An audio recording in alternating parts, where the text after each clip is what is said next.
Eagles are Super Bowl champions, but who stole the show in Scottsdale? It was another week that produced another playoff. As the stars fell in the desert, only 2 were left standing through 72 holes. We've got you full highlights from when the PGA Tour went into extra time for the 4th straight week, plus what you can learn from the final 2. Yeah, there we go. Get them riled up and show them some, just a little something. Recapping the week wouldn't be complete without the best that was from the famous 16th hole at TPC Scottsdale. Cooch, let's listen. We'll relive the moments that make this tournament unique. But is this atmosphere good for the game? We'll review and share your responses. Plus, our wellness week begins. We've got doctors, psychologists, nutritionists, and the best fitness coaches in the game here to share their secrets that will help make you a better golfer. It's all ahead on Morning Drive this Monday, February 5th, 2018.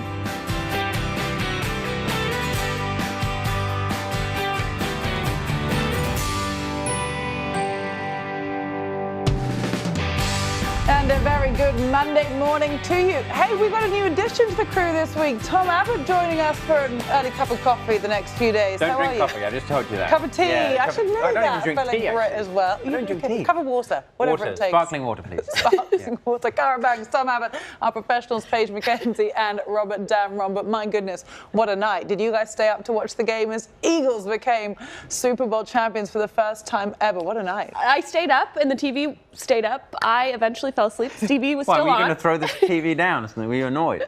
No, it was just on in the middle of the night when I eventually woke up. Oh, no, I turned mine off. I made it to almost the end, and I'm like, you know what, this is silly. I've got to, yeah. You got work to do. You got work today. I have a friend here who's a producer at Golf Channel who is a massive Eagles fan, and I watched the last game with him. Oh, cool. I didn't watch the Super Bowl with him, but I just felt like I wanted to see what happened at the end. The Eagles won. So for him, I thought it was fantastic. I mean, I didn't care who won, really, but you thought it was a soccer game. What a great moment. Fun to watch it on NBC and to see Justin Timberlake perform the halftime show. Funniest thing I read on Twitter all night, Brandel Chambly seeing if he could learn the dance moves that Justin Timberlake put on display last night. That is to be confirmed. No chance. Someone else who I know was watching is Lauren Thompson. No chance, you're right. Good morning, LT. Good morning. Yeah, it was a late night, an exciting one though, down to the wire. That was a loud scene as the Eagles celebrated their first Super Bowl win in franchise history, but it was also a loud scene on the loudest hole in golf. But what did you think overall of the atmosphere on the 16th hole? Watching that coverage, it gives you time to kind of get your head around it. Would you describe it as something that is out of control? Maybe just right, maybe not exciting enough? Or do you have another response to it? We'll be getting to these results later in the show. We're also going to be bringing back the best of the 16th hole later today, so stick around for that. But happening now, yep, it was Gary Woodland who walked away the winner of the 80th Waste Management Phoenix Open. Now, Woodland entered that final round trailing 54-hole leader Ricky Fowler, then fired a final round 64 to enter that playoff with Chez Reavie. So with a par on the first extra hole, Woodland claimed PGA Tour title number 3. As we get you back to Cara Banks, take us through those highlights on Sunday. Yeah, let's kick off with the final group. John Rahm was going for his second win of the season, Robert. This, though, his third at the par 5 13. Going for the big flop shot, and you know, that kind of a explosion, that's going to hurt his chances of recuperating and getting momentum back on the next hole. He'll learn that, though. That comes with age. He would go on to shoot one over par 72, finishing in a tie for 11th. Ricky Fowler trying to break through here at last. Here he is on the tee at 15. Shockingly, 1 of 6 with 54-hole leads in the past, and that was it for Ricky right there. His chances went swimming. Yeah, game over. He would shoot a final round 73 and is now, as you said, 1 for 6, converting 54-hole leads. Phil Mickelson trying to win, age 47 for the first time in 5 years, and he gave it a good go at 16. A tremendous go. And tell me this guy's not popular everywhere, but especially in Scottsdale. I would argue that 30-foot birdie putt was the loudest roar of the day at the 16th hole yesterday. He would double bogey 18, though, and finish in a tie for 5th. Gary Woodland was making a move early. Poor chip at 6. He had to follow it up with this chip at the par 4. And that was scooting well by downhill, but the hole and the pin got in the way. Chip in. He was 3 back entering the day. Chez Reavie was in the final group alongside Ricky and Rahm, and faced a really tough lie in the bunker there. That was his third at 6, so now he'd have to try and save par, Robert. He would. Not such a great plug bunker shot, but could this be a little foreshadowing maybe?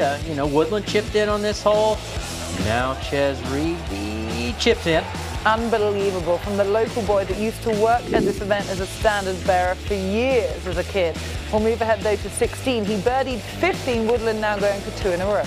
Beautiful rhythm when you know his nerves and heart are pumping. It might be the tiniest pull just left of the hole. You're not supposed to go to the low side, but didn't stop him. No.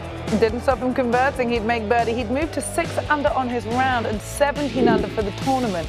Now at the next hole, could he get 3 straight birdies in this closing stretch? And for a long hitter, he played this hole perfectly. Hit his drive to the front right of the green, hit a beautiful pitch to 3-4 feet. Birdie. Now 7 under on his round. He would par the closing hole, shoot 65, and would be the clubhouse leader at 18. So Reavie facing birdie opportunity to close out a playoff. This was an eagle opportunity at 17, rolled it just by. He would convert that birdie to get to 17 under himself. So a must-make birdie attempt at 18. Look at this, must make. So you got to give it plenty of speed when the must make. And he did give it plenty of speed, just enough. Look at that reaction, 21 feet and in. He calls this event his 5th major, desperate to win on his home turf. It would be a playoff. Reavie and Woodland headed back to the 18th tee. Now we will pick it up actually on the green. A poor chip for Reavie, left him 15 feet to save par. Yeah, it looked like a pretty easy pitch shot and left it well short, and that putt was so good. You can see his frustration. A similar side actually to the hole that his playoff course in cut and regulation was made, leaving Gary Woodland just this tap in for the victory after an incredible approach shot. He makes it an emotional tribute to the skies. He is the 2018 Waste Management Phoenix Open winner. His 3rd win on the PGA Tour and his 1st in 5 years since the Barracuda Championship in 2013. His other win coming in 2011. You can see Ollie Schneider-Jones produced a final round of 65 to take a share of 3rd place with Brendan Steele, who now has 7 top 30 finishes in this event. Phil Mickelson will now make his 100th start without a win at Pebble Beach next week. Rahm and Rickie ending up as part of a tie for 11th, marking Fowler's worst finish from a 54-hole lead since 2011. Well, the win was particularly emotional for Gary Woodland because it was his first since becoming a father. In March last year, though, he shared the heartbreaking news that he and his wife Gabby had lost one of their unborn twins. Then in June, he was excited to announce that baby Jackson Lynn Woodland had been born, 10 weeks early, kicking and screaming at just 3 pounds, thanking all the doctors, nurses, and NICU for helping take care of their little boy. And 40 days later, Jackson eventually made it home for the first time. The Woodland family understandably grateful for the work of everyone at St. Luke's. Well, Peter Costas spoke to the emotional 33-year-old straight after his win. Yeah, that's baby Jackson, and proud papa here too with his W. After all you and Gabby have been through in the past little bit, holding this bundle of joy and getting back in the winner's circle has got to feel incredibly special, I would think. He's a miracle and puts this in perspective really good. I mean, it was obviously a long year for us, but I'm very happy, one, to be holding him and to be where I'm at right now. Impossible not to be so happy for the entire Woodland family, and our own Chantel McCabe reported on how baby Jackson made it to the golf course to celebrate with his triumphant father. She said that Gary called last year the toughest of his life. Wife Gabby, as we said, was pregnant with twins, but they lost one. Their only son, Jackson, was actually still at the hotel when Gary walked off 18 yesterday, but the Coochers went to get him so they could all be together for this win. Matt and Sibby driving back to the hotel to pick up baby Jackson and bring him there to be with Gary. What an emotional moment, and so incredible to have the family there to be able to celebrate with. Yeah, I mean, a big thanks to Matt Kuchar. That's kind of a classy move to go make sure that the baby was there, little Jackson, and you know, you got to give credit to Peter Costas. He tried to get him to break a little bit, asked the tough question, but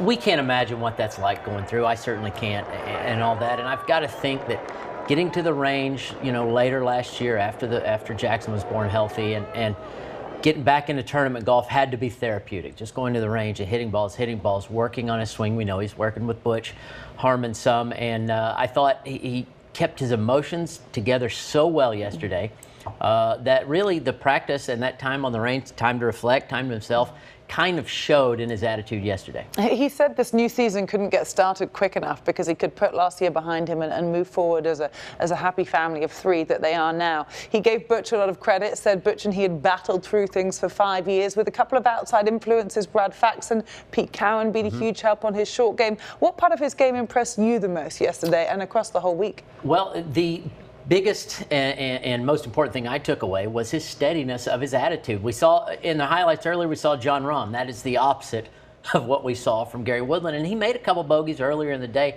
Could have kind of had things get away from him, but didn't. Just kept going, plodding along, hitting beautiful shot after beautiful shot. The putter was obviously working. The driver was phenomenal, and he was hitting the greens with his irons. Nothing bad really happened, but it was the attitude that held it all together. Yeah, he played incredibly well through the bag, and once again, a winner comes from behind to take the Waste Management Phoenix Open. Well, what can we learn from Gary Woodland this Monday morning? Let's find out with Tom and Paige. Well, thank you, Cara. Let's talk about the technique that Gary Woodland was using on Sunday, the work that he's been doing with Butch Harmon. It's the second spell that he's had with Butch. He's been working with him in this second spell for almost 2 years now. We found an Instagram post that Gary Woodland put up in the middle of December, so a month and a half ago, and this post said, "Been working on getting wider and slowing down the transition. According to Butch, it's about time." So let's break it down. And first of all, what does he mean?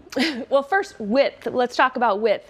And as we watch the swing go back, and this is on the 15th hole from yesterday, a lot of people talk about width and they look at the left arm and how far the hands are from the chest at this position. I like to look at that right arm. You see that gap there? He's really extending out. What that does is it helps maybe create a little bit of shallowness at impact. You can see barely taking a divot with this long iron. That's how I use width, is low and slow kind of on the way back, and it helps me kind of transition back in that same direction. Other things, you can create maybe a little bit more power because you're creating some width in your golf swing and some length in your golf swing. And then as it relates to the transition, what he does a great job of doing is making sure to initiate the transition with that lower body, which allows the softness in his hands and just can drop into that position. It's really a beautiful transition. That was his second shot to the 15th hole. Let's move on a little later in the round to the 16th. And you can talk about what you see there. Yeah, and this is going to be a full speed in the transition. So what I want you to watch for is just the softness in which his hands are able to drop down because the transition starts with that lower body. It's my favorite shot of the day yesterday for Gary Woodland, and especially when it's considering that enormous amount of pressure. You could see it was almost a lazy hands in that transition. It's a short iron, but with all that pressure, you could tell there was very little grip pressure, very little tension in the arms, and he was able to slow down his transition in that particular moment. I'm going to guess the fact that he's strong makes it easier for him to do that. I almost feel like it's counterintuitive. I feel like a lot of people, when they have the strength and they have the power, when they get to the top of the golf swing, they try to overpower it from the top down. And that's the key when you're trying to slow down your transition, is you actually want to relax this and not feel like you're forcing it from the top down and let it just drop into the slot. I need to stop going to the gym then. That was interesting. Thank you very much. For more on Woodland, let's go over to Cara. Didn't know you did go to the gym, Tom, but that's another topic. Look who's with us. The doctor's in the house, Dr. Ara Safaya. Welcome along this Monday morning. Good morning, Cara. You work with Gary Woodland and have done for some time. What was your impression watching him win yesterday? God, I was going to throw up when I was watching the playoff. It was so nerve-wracking. Really? Yeah, I wanted him to win so badly. What's he been through? He has been through hell and back. You know, it's been a tearful last 1 year.